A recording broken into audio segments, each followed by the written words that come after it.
Perjalanan kita kali ini akan membawa kita menelusuri kembali lorong-lorong waktu menuju periode yang dikenal sebagai Abad Pertengahan. Sebuah era yang diwarnai oleh perubahan besar dan peradaban yang beragam. Di benua Eropa, kita akan menemukan masyarakat yang sedang bertransformasi, bangkit dari reruntuhan kerajaan Romawi. Sementara di Timur Tengah, sebuah kekuatan baru muncul, menyatukan wilayah yang luas di bawah panji Islam. Pada Abad Pertengahan, terdapat beberapa perbedaan mencolok antara bangsa Eropa dan bangsa Timur Tengah, baik dalam aspek budaya, ilmu pengetahuan, agama, maupun perkembangan sosial.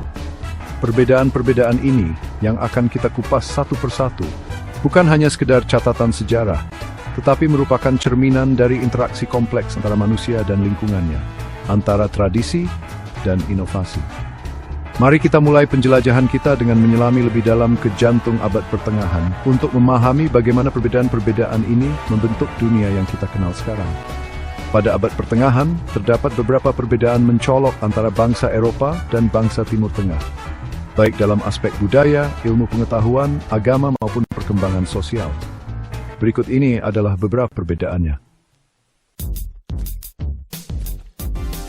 Di awal Abad Pertengahan, Eropa memasuki periode yang dikenal sebagai masa kegelapan. Kemajuan ilmu pengetahuan dan teknologi berjalan lambat. Gereja Katolik memegang peranan dominan dan pendidikan hanya dinikmati oleh segelintir orang. Namun di belahan dunia yang lain, Timur Tengah sedang mengalami masa keemasan. Pusat-pusat ilmu pengetahuan tumbuh subur di kota-kota seperti Baghdad, Kairo, dan Cordoba. Para cendekiawan Muslim menerjemahkan karya-karya kuno dari Yunani dan Romawi, melestarikannya dari kepunahan dan mengembangkannya lebih lanjut. Matematika, astronomi, kedokteran, semuanya mengalami kemajuan pesat. Tokoh-tokoh seperti Al-Khawarizmi, Ibnu Sina, dan Al-Razi bukan hanya raksasa di bidangnya, tetapi juga pionir yang meletakkan fondasi bagi perkembangan ilmu pengetahuan modern. Penemuan-penemuan mereka, dari angka nol hingga teknik bedah yang revolusioner, menyebar ke seluruh dunia, melintasi batas geografis dan budaya. Di Timur Tengah, ilmu pengetahuan bukan hanya domain para elit, tetapi juga bagian integral dari kehidupan masyarakat, didorong oleh semangat untuk memahami alam semesta sebagai ciptaan Tuhan. Masyarakat Eropa di Abad Pertengahan terstruktur dengan ketat dalam sistem feodal. Para bangsawan menguasai tanah, sementara para petani bekerja untuk mereka. Kehidupan di desa terisolasi dan mobilitas sosial sangat terbatas. Ekonomi Eropa bergantung pada pertanian dengan perdagangan yang terbatas. Jalur perdagangan utama didominasi oleh bangsa Viking di utara dan bangsa Arab di selatan. Berbeda dengan Eropa, Timur Tengah pada masa itu adalah pusat perdagangan dunia. Jalur sutra yang legendaris menghubungkan Timur Jauh dengan Eropa melalui kota-kota besar di Persia, India, dan Arab. Para pedagang Muslim mengarungi lautan, membawa rempah-rempah, sutra, dan keramik dari timur, serta emas, perak, dan tekstil dari barat. Kota-kota pelabuhan seperti Alexandria, Baghdad, dan Konstantinopel menjadi pusat kosmopolitan, tempat berbagai budaya bertemu dan bertukar ide. Struktur sosial di Timur Tengah lebih cair dibandingkan Eropa. Meskipun stratifikasi sosial tetap ada, namun pendidikan dan mobilitas sosial lebih terbuka. Perdagangan internasional membawa kekayaan dan kemakmuran bagi Timur Tengah, memungkinkan pembangunan kota-kota besar, masjid-masjid megah, dan pusat-pusat ilmu pengetahuan yang maju. Di Eropa, Gereja Katolik adalah kekuatan dominan yang tak terbantahkan. Kekuasaan Paus menjangkau jauh melampaui ranah spiritual, memengaruhi politik, ekonomi, dan kehidupan sehari-hari. Gereja mendorong seni dan arsitektur religius, membangun katedral-katedral megah yang menjadi pusat kehidupan masyarakat. Namun, gereja juga menekan perbedaan pendapat dan menghambat perkembangan ilmu pengetahuan yang dianggap bertentangan dengan dogma agama. Sementara itu, di Timur Tengah, Islam muncul sebagai agama baru yang dinamis. Ajaran Islam tentang mencari ilmu mendorong perkembangan ilmu pengetahuan dan filsafat. Masjid-masjid tidak hanya menjadi tempat ibadah, tetapi juga pusat pembelajaran dan diskusi. Para cendekiawan Muslim menafsirkan teks-teks suci dengan pendekatan rasional, membuka jalan bagi kemajuan di berbagai bidang. Islam menyebar dengan cepat melalui perdagangan dan penaklukan, membawa serta nilai-nilai toleransi dan keadilan sosial. Di bawah pemerintahan Islam, masyarakat multikultural berkembang, dengan umat Kristen, Yahudi, dan penganut agama lain hidup berdampingan secara relatif damai. Meskipun demikian, konflik agama tidak dapat dihindari. Perang salib yang dipicu oleh perebutan Yerusalem meninggalkan luka mendalam dalam hubungan antara Kristen dan Islam. Seni dan arsitektur Eropa di abad pertengahan didominasi oleh gaya Romanesque dan Gothic. Katedral-katedral menjulang tinggi dengan jendela kaca patri yang indah menggambarkan kisah-kisah Alkitab dan kehidupan para santo. Seni lukis dan patung Eropa berfokus pada tema-tema religius dengan gaya yang cenderung formal dan simbolis.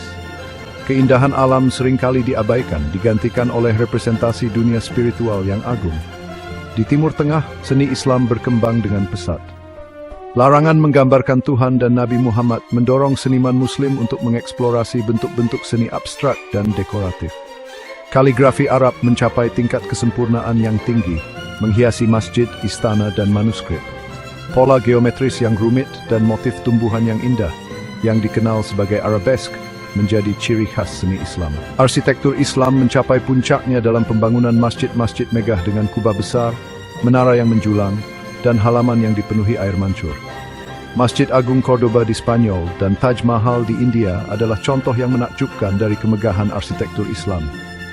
Seni dan arsitektur Islam mencerminkan perpaduan yang harmonis antara nilai-nilai spiritual dan estetika, menciptakan ruang-ruang indah yang mengundang kontemplasi dan kekaguman. Eropa di awal abad pertengahan relatif terisolasi dari dunia luar. Runtuhnya Kekaisaran Romawi Barat memutuskan jalur perdagangan dan komunikasi dengan Timur. Perjalanan laut yang jauh dianggap berbahaya risiko. Kontak dengan dunia luar terjadi terutama melalui Perang Salib yang mempertemukan ksatria Eropa dengan budaya Timur Tengah. Meskipun diwarnai konflik, Perang Salib juga membawa transfer ilmu pengetahuan, teknologi, dan ide baru ke Eropa. Sebaliknya, Timur Tengah adalah pusat interaksi global.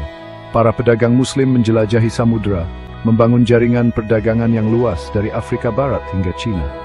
Mereka membawa pulang komoditas eksotis, teknologi baru, dan ide-ide segar. Perjalanan Ibnu Battuta, seorang sarjana Muslim dari Maroko, menggambarkan betapa luasnya dunia Islam pada masa itu. Ia menjelajahi sebagian besar dunia Islam dari Afrika Utara hingga Cina, mencatat pengalamannya dalam buku Rihlah. Interaksi dengan budaya lain membawa dinamisme bagi masyarakat Timur Tengah, memperkaya tradisi mereka dengan pengaruh dari berbagai penjuru dunia. Mereka menjadi jembatan penghubung antara Timur dan Barat, menyebarkan ilmu pengetahuan, budaya, dan teknologi. Eropa di abad pertengahan terpecah belah menjadi kerajaan-kerajaan kecil yang sering berkonflik. Perang dan perebutan kekuasaan menjadi pemandangan umum. Sistem feodal menciptakan hierarki kekuasaan yang kompleks, dengan raja bangsawan dan gereja bersaing untuk mendapatkan pengaruh. Kekaisaran Romawi Suci yang mengklaim sebagai penerus Romawi berusaha untuk menyatukan Eropa di bawah satu kekuasaan, namun gagal. Konflik antara paus dan kaisar melemahkan otoritas pusat dan memperpanjang perpecahan politik. Di sisi lain, Timur Tengah dipersatukan di bawah panji Islam. Kekhalifahan memerintah wilayah yang luas, membentang dari Spanyol di barat hingga India di timur. Meskipun diwarnai oleh persaingan internal dan pemberontakan, kekuatan Islam mencapai puncaknya pada masa dinasti Abbasiyah di Baghdad. Pemerintahan yang relatif stabil dan toleran memungkinkan perkembangan ekonomi dan budaya yang pesat. Namun, keruntuhan kekhalifahan Abbasiyah pada abad ke-13 Masehi menandai awal dari fragmentasi politik di Timur Tengah. Kekuatan-kekuatan regional baru muncul, seperti Mamluk di Mesir dan Ottoman di Anatolia, yang akan mewarnai sejarah Timur Tengah di abad-abad berikutnya. Saat kita melangkah keluar dari lorong waktu abad pertengahan, kita dihadapkan pada gambaran yang kompleks tentang dua peradaban yang berbeda. Eropa, yang berjuang untuk bangkit dari keruntuhan Romawi, menemukan jalannya menuju Renaissance melalui interaksi dengan Timur. Timur Tengah, yang bersinar dengan kegemilangan intelektual dan budaya, memberikan kontribusi yang tak ternilai bagi peradaban manusia. Perbedaan-perbedaan ini yang terukir dalam sejarah mengingatkan kita akan kekayaan dan keragaman pengalaman manusia. Abad pertengahan, meskipun sering dipandang sebagai masa kegelapan, menyimpan pelajaran berharga tentang pentingnya dialog antar budaya, semangat keingintahuan intelektual, dan nilai-nilai kemanusiaan yang melampaui batas geografis dan